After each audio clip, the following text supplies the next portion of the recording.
මේ ලැබිච්ච මිනිස් ආත්මය හරි දුර්ලභයිනේ පින්වතුනි. හරි දුර්ලභයි. මේ අපිට මේ බැලුවත් මේ මිනිස්සු පෙනෙන හින්දා අපිට හිතෙනවා මිනිස්සෙක් වෙන එක නම් මොනතරම් ලේසි වැඩක්ද කියලානේ. මේ හැමතැනම ඉන්න මිනිස්සුනේ. නෑ. නකසිකෝපම සූත්‍රේ නියපිට පස් ටිකක් තියාගෙන භාග්‍යවතුන් වහන්සේ උපමාවක් වදාළා.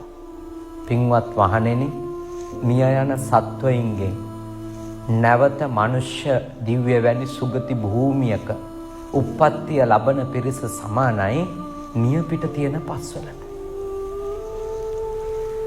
සතර අපායම උපදින පිරිස සමානයි මහා පෘථුවියේ මේ මහ පොළවේ තියෙන පස්වලට.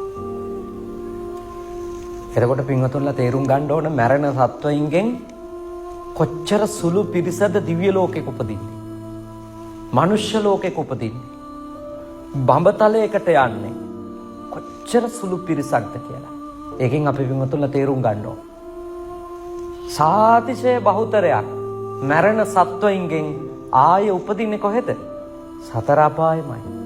එක්ක പ്രേත ලෝකේ, එක්ක තිරිසන් අපායේ, එක්ක අසුර විශේෂ, එක්ක නිර්සත්තු අතර. එහෙනම් අපිට මේ ලැබිලා තියෙන මිනිස් ආත්මේ තියෙන්නේ එක එක්කෙනාගේ උපදූප හොය ඉන්න නෙවෙයි. පද හදන්න නෙවෙයි. නින්දා පහස කර ඉන්න නෙවෙයි. අපිට මේ උතුම් මිනිස් ආත්මේ ලැබිලා තියෙන්නේ එක්ක මේ භව ගමන සම්පූර්ණයෙන්ම නිමා කරගන්න, අඩුම එහෙම බැරි නම් සෝතාපන්න ආදී මාර්ගඵලයක්වත් අවබෝධ කරගෙන සසර භව ගමන කෙටි කරගන්න.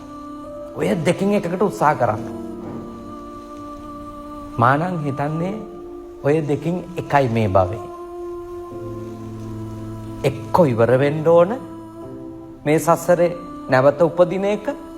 ඉවර කරගන්න බැරි වුණොත් අඩුම තරමින් සෝතාපන්න ඵලයවත් අවබෝධ කරලා මැරෙන්න ඕන. එතකොට සහතිකයක් තියෙනවා සතර අපායක ආයේ උපදින්නේ නැහැ කියලා. හිතන්න. නිරයකට වැටුණා. අටමහා නිරයෙන් එකකට වැටුණා. പ്രേත විශ්ේ ඉපදුණා. ආයේ මනුස්ස වගේ හොඳ ආත්මයක් ලබන්න කොච්චර කල් යනවද?